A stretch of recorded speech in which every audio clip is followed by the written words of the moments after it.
darlings. This is Melissa, your Learning Technologies trainer. Thanks for stopping by to engage in this recording of the CPS Adobe Creative Institute Part 2. This video series is a special opportunity for CPS teachers to become a certified Adobe Creative Educator.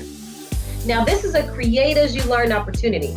So details on creating your portfolio for this certification can be found throughout the video series.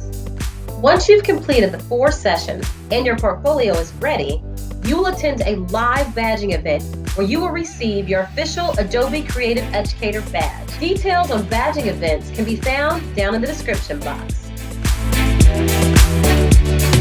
All right, well, thank you everyone for coming back for part 4 of our Creativity Institute. This is our last of the 4 sessions. First of all, I just want to say, because I'm running this cohort simultaneously while I'm running the one with the teacher, with the library media specialists and some of the technology coaches, which is running on Wednesdays. So every week I'm like, wait, which number are we doing today for which group? Yesterday we did Creative Process, and actually, Debbie, I'll share with you, I kept the book cover link is the same as it was for them, so you have all of the Cincinnati book covers in one place. They were great. But one of the things I was really a lot of great feedback today about that. So they were very impressed with it. Yeah. More than just what you guys have created, but even some of the work I've seen online. So I saw Melissa had shared some of the students who've been using the Animate with Audio feature for math reflections. Amazing. It's really cool to see that stuff already kind of showing up in the world, the work that's happening in Cincinnati. I've been using you guys as like the model case for like everything. So it's been great. When we were together in person, we took a look at creative tools. So that was really just an introduction to Adobe Express. The second week, we took a look at Creative Process, which was exactly what I did yesterday with the book covers. And then last week, we talked about assessment in the creative classroom. And so today is going to kind of be the bring it all together session, which is really about what does creativity look like in the classroom? We talked about the process, but ultimately we know that we have teachers at every grade level and every subject area, and it looks slightly different. So we're going to talk about it through 3 basic pillars that we talk about creativity through. And we'll have a couple of activities for you to do. We'll have some extra time at the end for you to add any artifact that's missing to your portfolio. We'll then wrap up by getting you certified, and then I'll send a follow-up with more information. My plan is, again, for anyone interested in kind of continuing work with me as an Adobe district leader, it's not like a commitment kind of thing where if you don't show up, you're out. I'm going to be setting this up once a month for whoever's available and part of our team to meet. I'm going to be providing additional PD and support on a bunch of different modules. We have things like making thinking visible, infographics, student-led conferences through digital portfolios. I'll be showing you some of the latest and greatest stuff that we're doing at Adobe. And what's already started with some of my other district leader teams is as they've been showing other teachers or doing trainings, they've been reporting those on a form to us, and then they get like big swag kits sent out to them.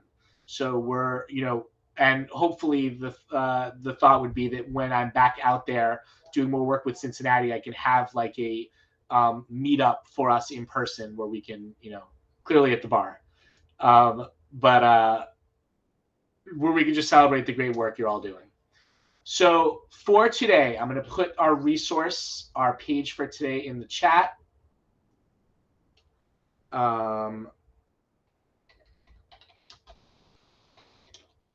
Before we jump into today's work, I just wanted to see if anyone had any questions, thoughts, wonderings, or anything they wanted to share based on things they've done in their class with students since we met last time.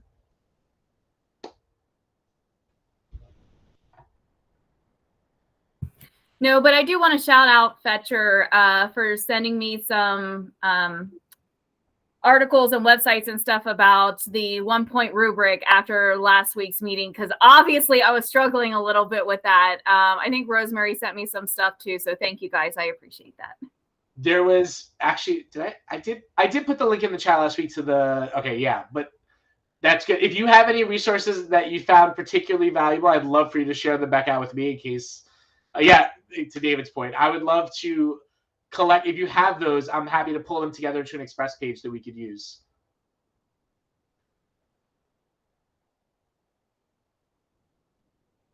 I was actually really happy with last week's conversation because generally, you know that thing where they're saying generally if you don't have anyone asking questions, that's actually worse than if you like. So even having to discuss the concept, I'd rather do that than not have dialogue about it at all. Grow and glow. That's right. Okay, so let me share my screen.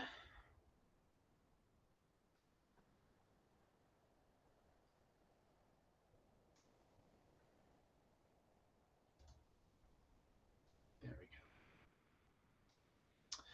So as I mentioned before, our fourth session is really focused on these ideas of what we can do with creativity at every grade level and in every subject area. What we're going to do today, though, is explore that idea, but then take a look at some supports that are available for you through Adobe. So not just through me or through the group that we're talking about putting together, but actually resources that already exist within the Adobe ecosystem that can help support you both instructionally as well as with our tools. So this schedule, you'll see it's a little shorter on time. It's not going to be as dense as like creative process, but the reason why is we leave time at the end kind of to give you time to kind of add anything else you need to add to your portfolios, talk about problems of practice, and have like a little bit of a creative celebration. And so the framing question for this session is really, where does creativity fit? Right? We know that it's not going to look the same in every class and in every grade level. And we're going to revisit this typical learning journey, right? This whole time we've been looking at the typical learning journey versus the supportive learning journey. So we've already seen that typical learning journey where teachers present new content and assign work, students complete assignments, and then the teachers grade it.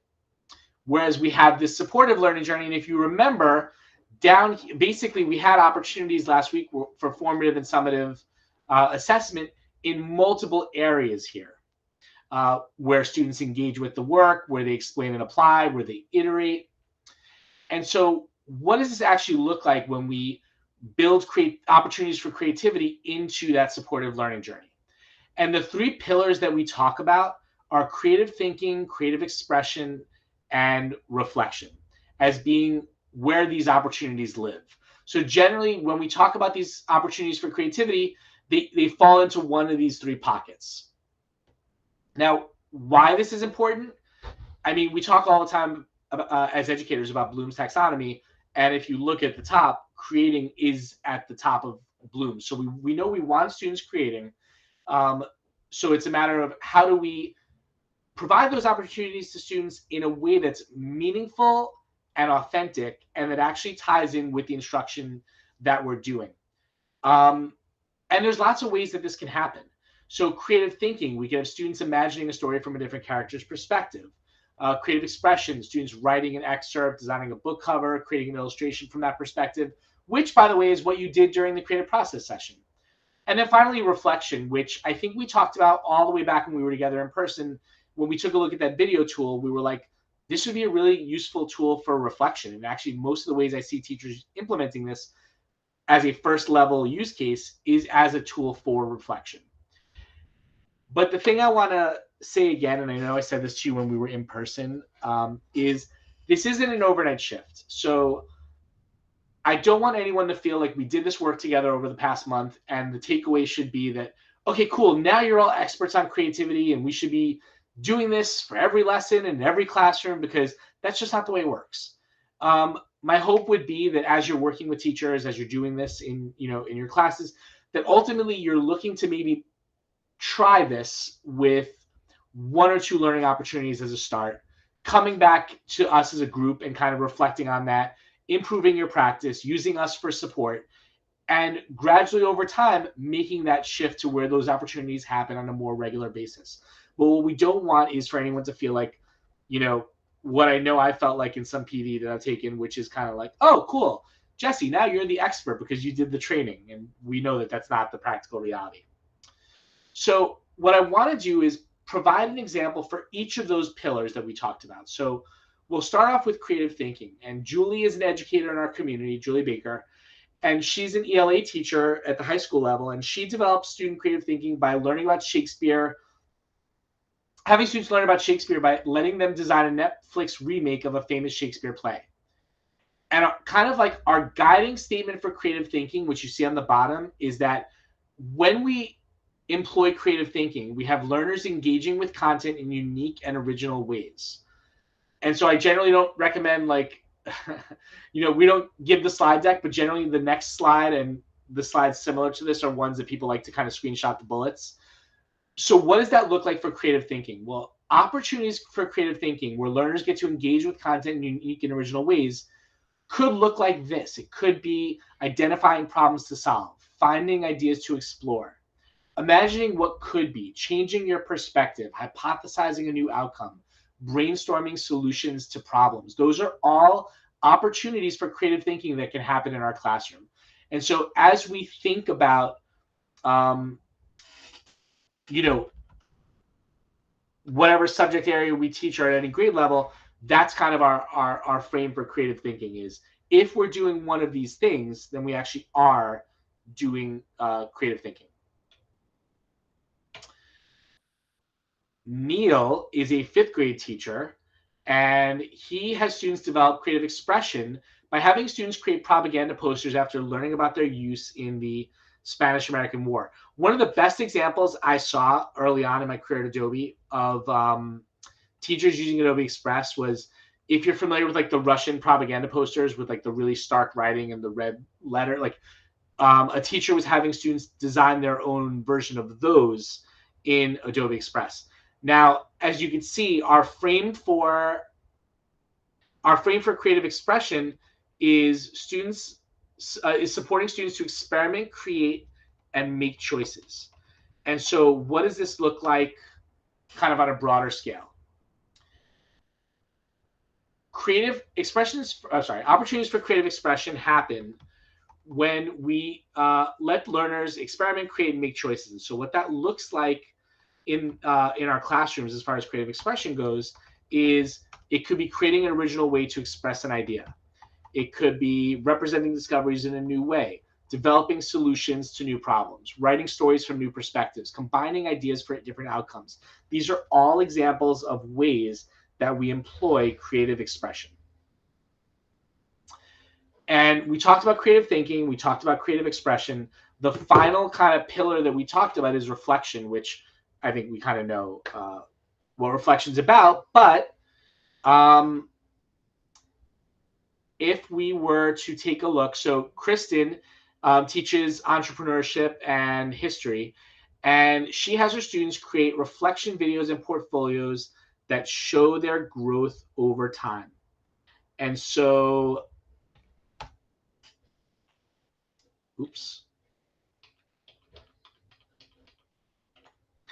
when we take a look at reflection, what we're looking at is having opportunities to give learners the chance to reflect on their own choices, discoveries, and growth. So that's giving and receiving feedback, reflecting on their learning growth, reflecting on that growth over time, reflecting on their learning. So those are the types of things we want students doing when they are reflecting. So those are the 3 basic things we're talking about when we talk about creative thinking, creative expression, and reflection. One thing, if we were all together, I would actually say that we would split up and kind of share, with each other some ideas for how that can work in our classrooms. But I guess we'll just do it whole group since we're virtual. What are some of your thoughts about that? Do any of those seem like they would be more of a natural fit for your classroom? Creative thinking, creative expression, or reflection? Does it seem like a natural, what are your initial thoughts on that? I know at Hughes, so I taught 9th grade career tech, and we have pathways. So every one of our students has to select a pathway in their 10th grade year. So we did a lot of exploration of the different pathways. So the students were making informed decisions, or as informed as they possibly could. And one of the things that I had them doing was creating recruitment posters. So they had to figure out what it was they were interested in and how they would recruit other people into that pathway. So they were looking at images and like, how are you going to grab someone's attention, and what is it important for them to know to say, hey, this is the pathway I want to go into. So that was one way of creative expression that we used. And, you know, one of the things I like about kind of framing it like that is we talk a lot about metacognition with our students and having them think about their thinking, but ultimately have them understand, like, creativity is not a one size fits all. It's right. There's different approaches to it that tap into different aspects of the work we do with in our classrooms. In the chat, solutions for real world problems and some grade level are a huge part of your STEAM classroom, Jessica. Thank you for sharing that. Laura wrote, I think all three are doable at some grade levels in my classroom, but I could also see me collaborating with regular classroom teachers to support the reflection piece in particular. Laura, is reflection generally a challenge for teachers? I'm curious to hear more about it, because some teachers, that's like a natural formative assessment strategy they use, and others never employ it. And I'm always curious to hear. I always wonder if it's like district culture or subject area specific. Time and subject. Okay. No worries. Thank you.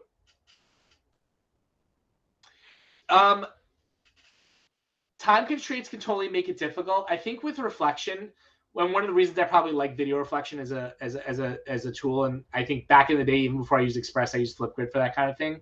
But ultimately, it was quick. I can do it in place of doing, as a math teacher, I would do it in place of doing like problem, you know, the problem sets I would give at the end of class. Instead, I could have them reflect, or I would even add reflection as part of their homework, you know. And sometimes if I was in a classroom that was flipped, I'd actually only have them do the reflection because the work we would have done in class. Okay, Debbie, you wrote reflection and feedback are key pieces of the district's instructional review rubric. Awesome. My students get frustrated that reflection doesn't have just one right answer. They get stuck. I've always generally framed reflection as, like I was talking about before, as a formative assessment strategy, because ultimately I'm not giving them a grade for it other than the fact that it's giving me more insight and data into their learning, right? So, you know, that could have looked one of two ways. In my technology classroom, I actually gave them more reflection as a vehicle for them talking about the process. Whereas in the math classroom, I would generally give like a problem and have them explain, like, you know, like on the state exams, they would have like the what's wrong with this problem, what's wrong with the way this was done. I would have them kind of explain their thinking as a way for me to understand if they were actually processing the concept. So even within reflection, I think there's different use cases that we can kind of view as entry points for different classrooms. So I didn't view it as a one size fits all either, because depending on what subject I was teaching and whether my students were honor students or, you know, in a regular ed or you know, a class that needed more support services, I would change the framing of that reflection activity. Other thoughts? Creative expression, creative thinking, reflection.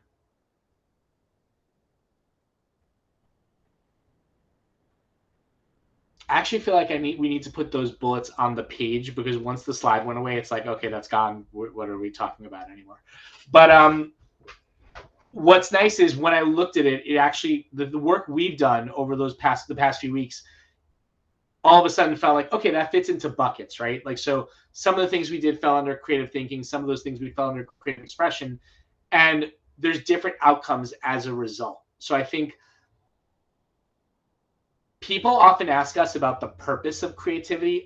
Like, is there a purpose beyond just giving students creative opportunities in class? And to me, there's clearly defined learning outcomes that we can expect as a result of doing those different types of activities. Okay, awesome. Thanks everyone for providing some comments in the chat. What I want to do now is I want to actually take a couple minutes to share with you some of the resources we have at Adobe to support your work. even beyond our community. Let me share my screen.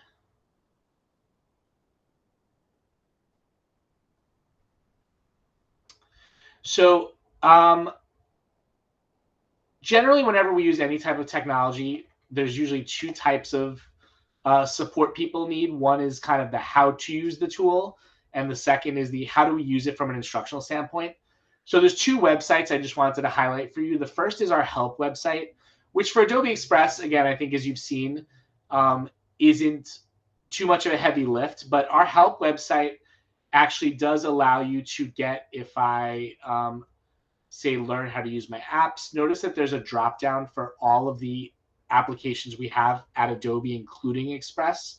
But one of the things I love, I'm generally not like a read the manual kind of guy. I like to just dive in and figure my way around. But even for a tool like Photoshop, we have not just the step-by-steps and the tutorials. So if I were to actually go down, I'll just show a Photoshop tutorial, even though we're doing Express really quickly. I know we talked about layers in Express when we were working on our graphics. But if I were to take a look at something like working with layers, not only does it have the full tutorial here and the step-by-steps for me to follow and the videos for me to watch, but it also has all the files for you to download so you can open it in the application and actually follow along. And that's for all of the different applications, including Express. But I think we know that for educators, it's really not about it is about how to use the tool, but our bigger concern is how do we use the tool instructionally in an impactful way. And for that, I would actually point us to our Education Exchange. So our Education Exchange, I'll put the link into the chat. Our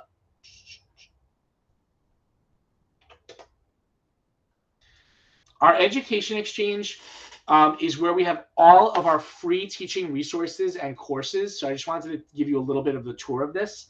And you have an Education Exchange account, which is how you will get badged. And if you're signed into Adobe Express, chances are if you go up here in between the hourglass and the waffle, you'll see there's a little drop down and you'll see I have an account and a profile. So under my profile, that's ultimately where your badges will show up here once we get you badged in a little while.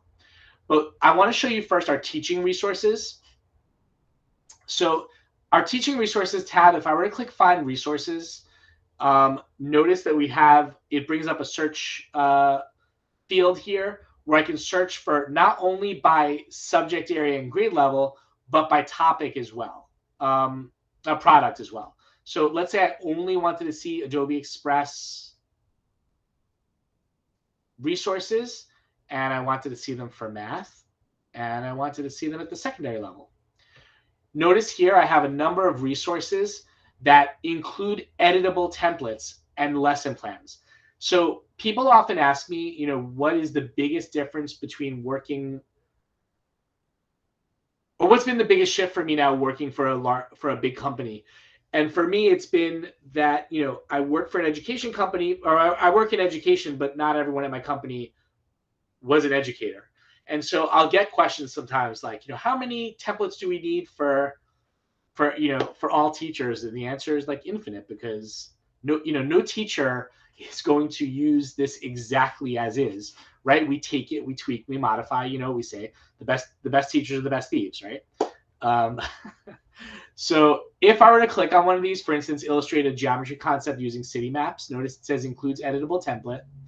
You'll see that when I click on it, it has a number of pieces to it, which include the lesson plan, the template, as well as the full product link. Sometimes there's even video resources to go with it. And so what I always advise is, look through the resources, download them, but then make them your own. Remember, we learned in the very first session, we could take those templates and remix them and turn them into something else for ourselves.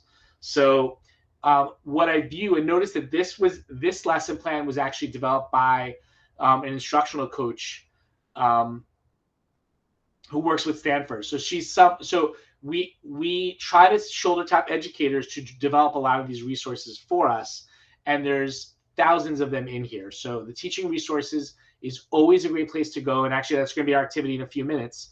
Is we're going to have you go in and we're going to curate a little list for ourselves of all those different resources.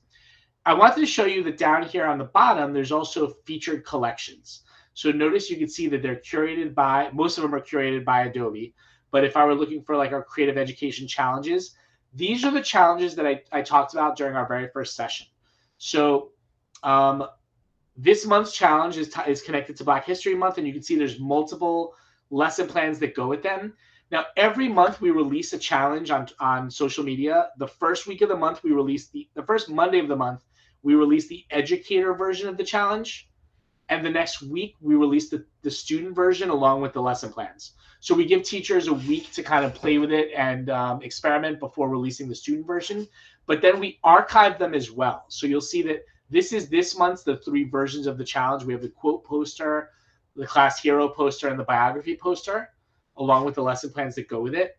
I should mention we actually give prizes out every month to the classes that fill out and complete examples of the work. So you can see this month they're giving away posters of the student work, or I know a few months ago a teacher that won received an iPad for themselves as well as tumblers for their class. So there's stuff every month that we're giving away to go along with the monthly challenges. But if you're interested in seeing all of our previous creative challenges, those are available here toward the bottom of that challenges page. So if I click, can you show how to get there again? There was a question in the chat. Okay, never mind. She found them. Oh, okay. If you ever need the shortcut, though, it's just edx.adobe.com/challenges, but you can find it off that root page.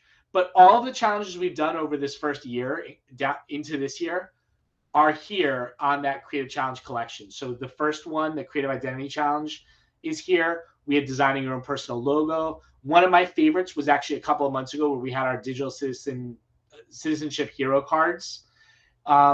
And last month's actually was focused around that Animate with Audio tool, which I showed you last week. I found this on the web.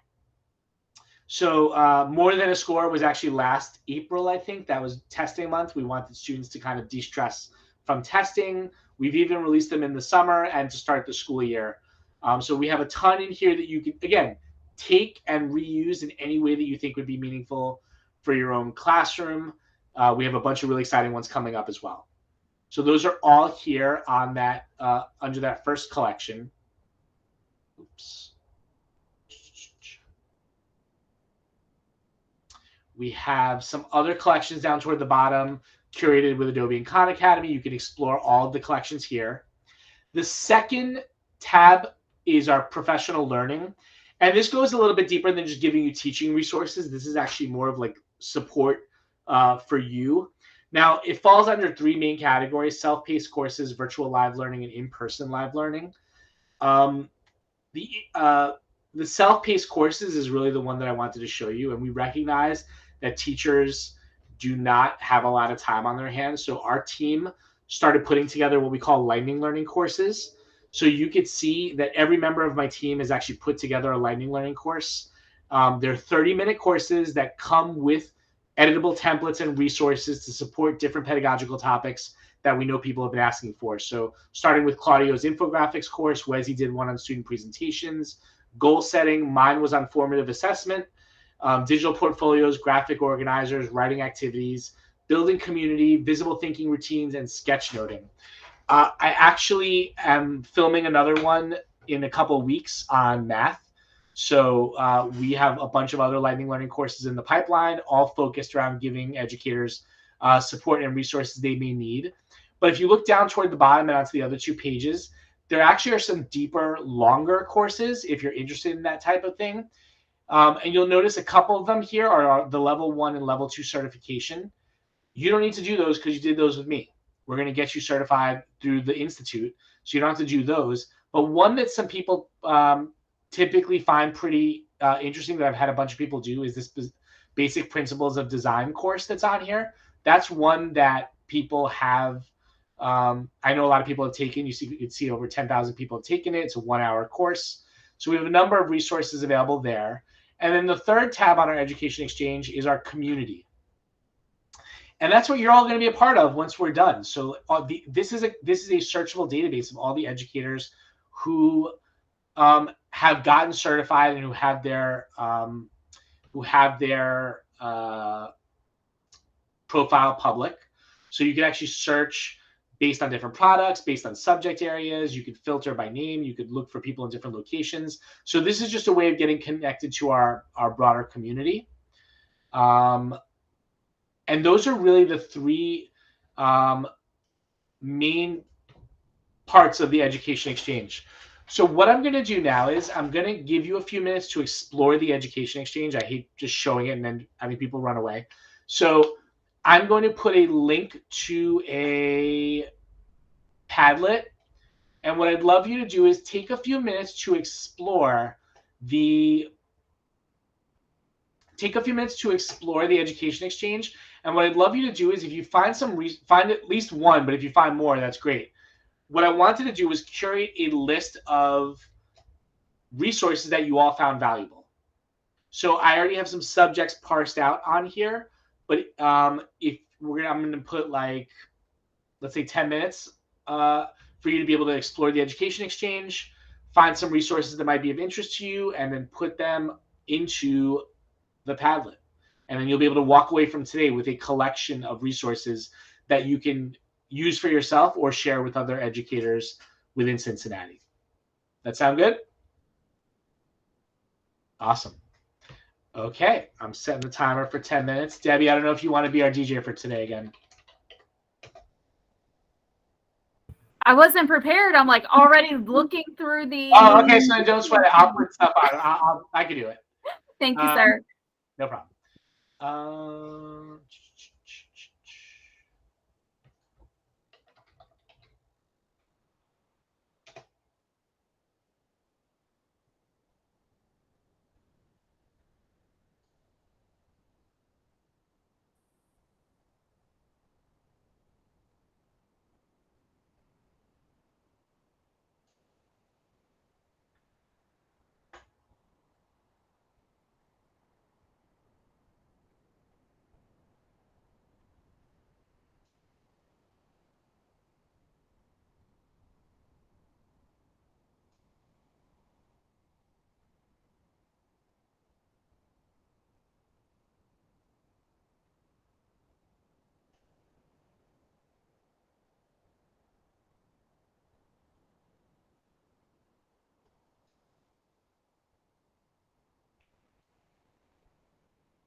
Okay.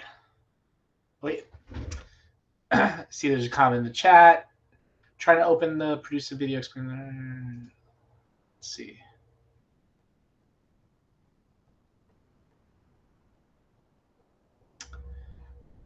I was able to. So, David, the one that you're trying to open, I just opened it, but what's happening when you open it?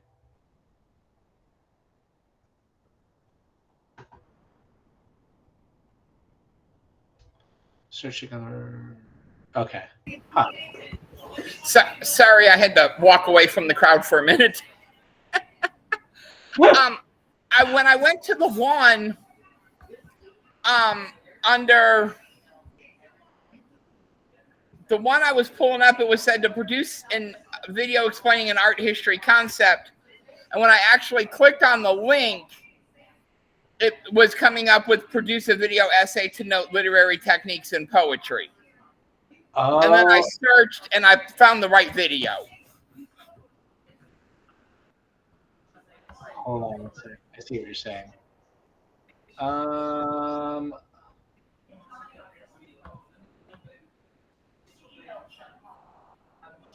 So okay. let me see if I can find it here. So when I went to art and architecture, when I scrolled down when I kept going down, there is, see if I can teach anything. I think it was to teach anything with Adobe Express. Yes.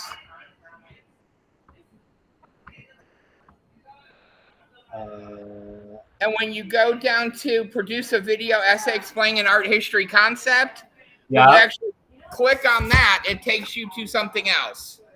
Oh, I just clicked on it. Okay, I'm gonna mess around with this in a little while because I just tried it, but maybe there's a duplicate entry. I'll look. All right, thanks, David. Sure thing. Okay, so everyone, thank you. Going through the Padlet, seeing everyone put all their stuff. Is there anyone does anyone want to share like one that they found that they were like, this is really useful, or anything in particular that kind of stuck out to you?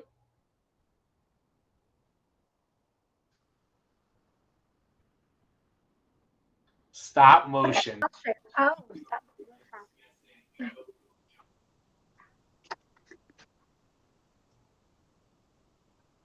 I didn't even see the stop motion one. I'll just share. Wow, it seems like that's getting a lot of love, the stop motion. Okay, cool. All right, great. So like I said, that's a good, the edX is a great starting point, not just for those lesson resources, but for those challenges, which again, I think are remixable in a variety of different capacities. I will, failure is part of the process. The only way we succeed is if we fail to start with, right? I'm going to put the link one more time in for the Express page for today. What I want us to do, so there is a link to the Education Exchange on there, but our last activity together is going to be to create our personal action plan. So when I say, so if you click on that and go to step 2, you'll see that there's a remixable action plan template. And on it, it says, in 5 days, in 5 weeks, in 5 months. Look, it's your action plan. So it doesn't have to be 5 weeks, 5 days, 5 weeks, 5 months. It could be whatever you want it to be. So ultimately, what we're just trying to get you to do is, as a result of this, set some goals for yourself to be able to at least try some of this creative work in your classroom. So I'm going to give you 10 minutes to work on that, designing that graphic. And that graphic will be the last thing we're going to add to our portfolio. So at the end of the 10 minutes, we'll download that graphic and I'll kind of go through what we need to have in our portfolio. And then we'll get you certified and on your way. So I will throw 10 minutes back on the clock now. And I'll throw some music back on.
Okay, how's it looking? Need a couple more minutes? Yes, please. Okay, a couple more minutes. We're cool. This is our last thing, and then we'll get everyone certified, and then we'll do wrap up stuff. Awesome. We'll take 2 more minutes. Okay, fine. Everybody else is done. Debbie the perfectionist again. Notice as soon as you were like 2 more minutes, that's when all the duds started popping up in the chat. I know. Right, It's come on, let's go. special. All right. Special. Okay, so really quick, just to recap, I'm long-winded, so it's fine. You're gonna get an extra couple of minutes just by me talking so much. So let's just recap our portfolios. So in our portfolios, we should have from the first session the original graphic, the goals graphic, and the video. From the second session, the book cover. From last session, the assessment video, and then from this session, the what we just did, the action plan. So those should be the 5 artifacts in our portfolio. And right, okay.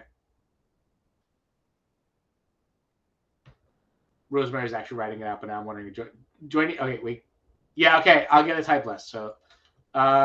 So artifacts in portfolio. See, this is your extra couple minutes. I hope you're working on that graphic, Debbie.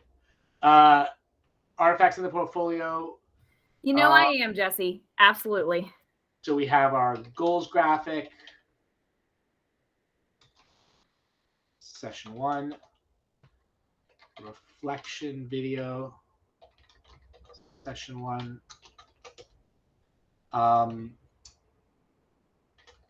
Book cover from session 2.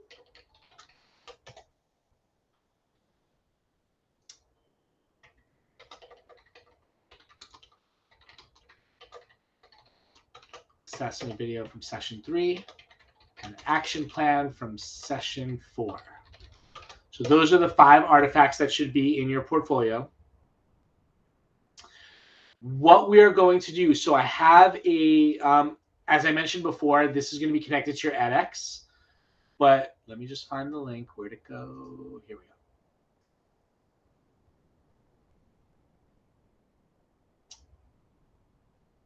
Oh, darn it. Okay.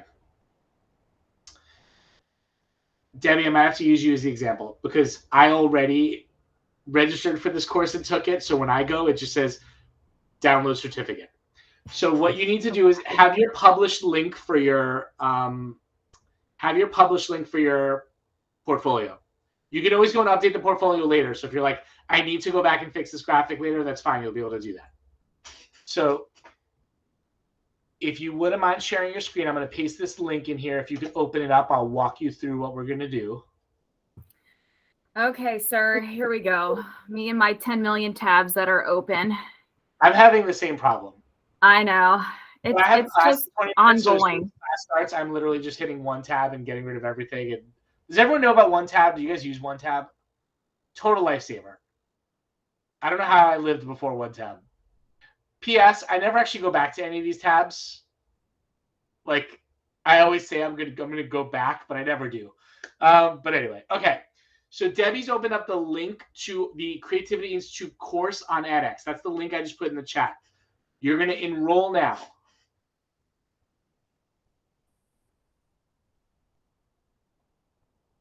Oh, you need a bigger browser window. So you need, okay, yeah. Perfect. So now this is the course that we just took. So we're going to continue learning. And notice how it has all the sessions that we did together. We can just keep hitting next. We did all this. So we're going to hit next. We're going to hit next again. We're going to hit next again. We're going to hit next again. We're going to hit next again. Now it gets to the assignment. The assignment is where we're going to paste our URL for our portfolio.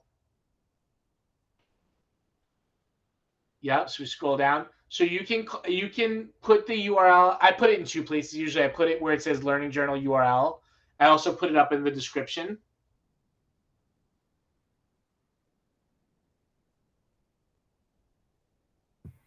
You're going to have to give me just a minute to pull mine up. So one moment, please. Group tab and color code them so I can keep. Oh wow, that's too advanced for me.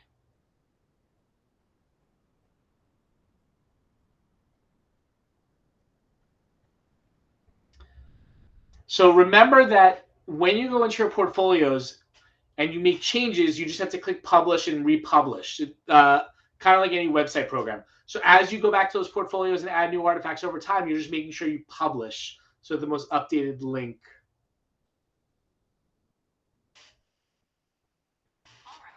Rosemary, I think you have too high of an opinion of me. I don't think it's that simple. If you could do it, that doesn't necessarily mean I could do it.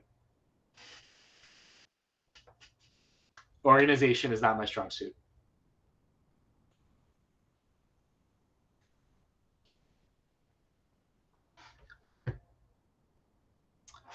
Just in case anyone's wondering, I am struggling here at this moment to find my portfolio. So bear with me. I'm like, where did I put that? Because my little browser is doing funky things. I see my video. So after when you add the link, yes, you can hit continue. Okay. And then you will see confetti.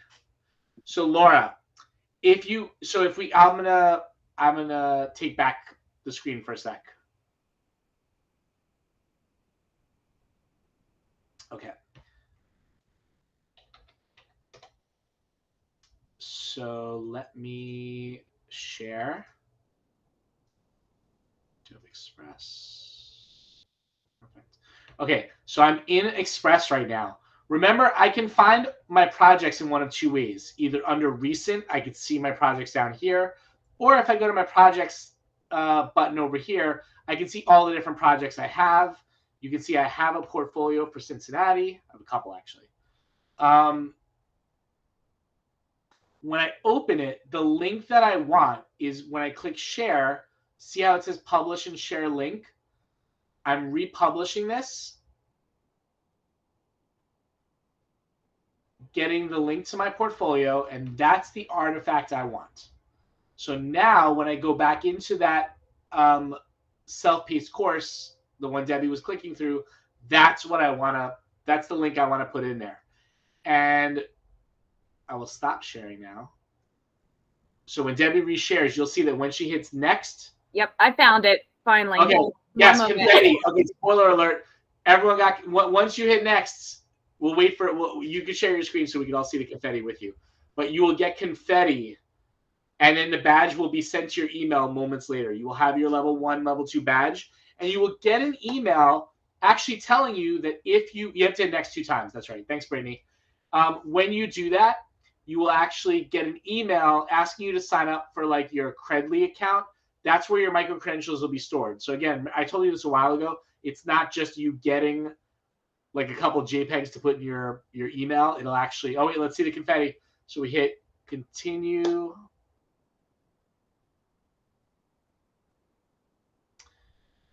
Right, and then we hit next down at the bottom. Confetti, it's done. Jesse, I only got a level 1. You only got level 1? Yeah.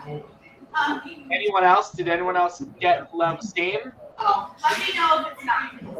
Okay, I can get that fixed. Not to worry. As long as you go through, I have the time that we work together, so I can have them fix that on the back end.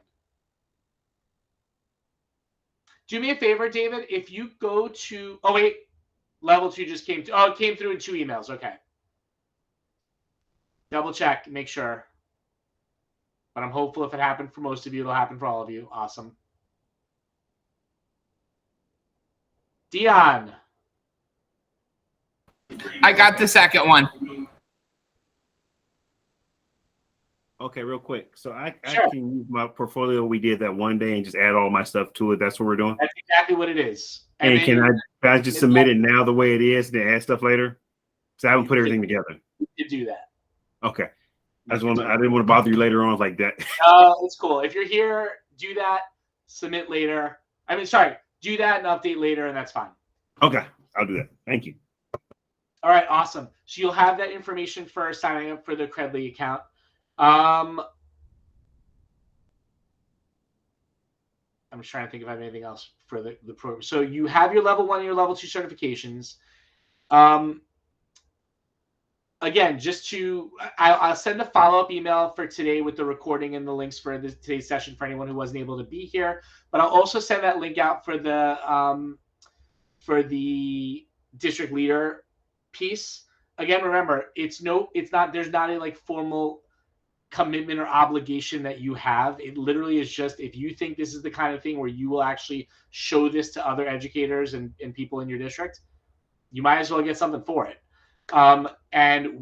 Again, it will also provide you with the opportunity to meet with our group. We're going to set up those once a month meeting times, and then when I'm in town to do additional training with Cincinnati Public Schools, I want to do something with my team. So I want to. It just becomes a way for me to be able to continue to support all the work that you're doing in your classroom. And I want to thank you so much again. 4 after-school sessions is a lot. 1 after-school session is a lot, especially knowing everything that you all have on your plates. So I'm really grateful that you were able to spend some time with me to do this. I hope you found it valuable. There is a feedback form. I will send that out in the email because off the top of my head, cannot remember where that is. But I will send that out with all the other stuff. Debbie, do you have anything you want to add? No, I'm just really grateful first to you, Jesse, and dedicating your time to us as a partner and walking us through this process. You have been invaluable. Loved learning from you. Thank you so much for engaging in this work with us. I think that there are going to be great things that come from it for both our teachers and our students. So thank you. For my lovely tech teachers who I love so much, I want to thank you guys as well. Echo Jesse's words on, taking the time outside of a really long school day to come and learn this and look at how we can expand and bring this to other classrooms within our buildings as well. So for those of you who have already reached out to me and expressed an interest in leading some professional development, I really do appreciate it. And I'm looking forward to growing it even bigger next year. So be on the lookout for more opportunities. Tech teachers are my people. That's what I like. So that's why when you said that was going to be the first group we were going to work with, I was super excited because that's where I came from in the classroom. So it's really was really excited to get to work with all of you. Really excited for the work we're going to get to do moving ahead. And I can't wait to see you the next time. Well, I'll see some of you next week. Again, I put the interest form in the chat. I'll send it out in the follow-up email as well.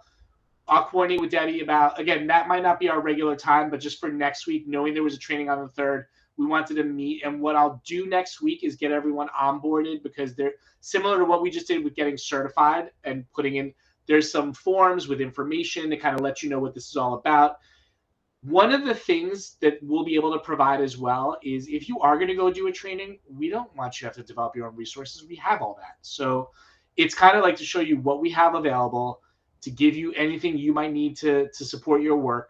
But also, again, like I said, if we want to provide additional training and support for you as individuals. So that's kind of the goal. Honestly, I'm always wondering how long they're going to keep this up, because again, this is all free for districts, so we don't charge for anything. So it's always like, okay, hopefully they're just not paying attention that we can keep doing this for a long time. So that's it. Thank you all so much, and I look forward to seeing some of you next week.